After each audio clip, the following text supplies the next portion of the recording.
Apsauginės durys Totu Metal galima naudoti tiek vidinėse patalpose, tiek ir lauke. Jos dažniausiai naudojamos pagalbinėse patalpose, laiptinėse, rūsiuose, bet gali būti naudojamos ir nuosavomuose namuose bei būtuose.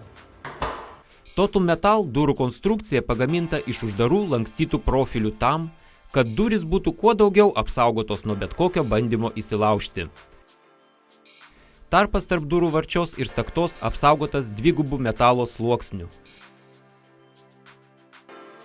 Uždaras lankstytas profilis sudaro metalinę dėžutę ir spyna tampa apsaugota kaip iš išorės, taip ir iš vidaus.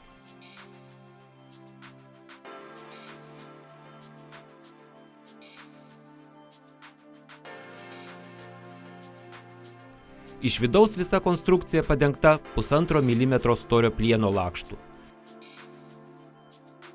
Vyrių tvirtinimo vieta sustiprinta 40x50 mm plieninė plokštele.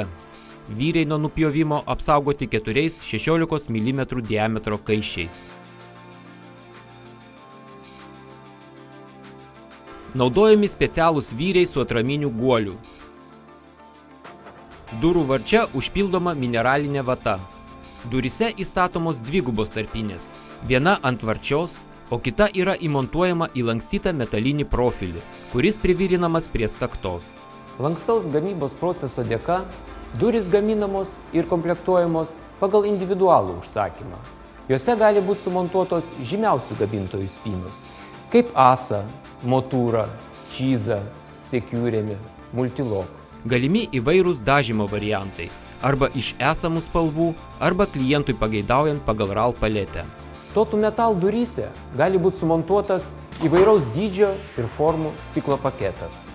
Šitos durys gali būti tiek standartinės, tiek ir nestandartinių dydžių. Jos gali būti su nejudama dalim iš šono, iš viršaus, arba gali būti dvivėrės.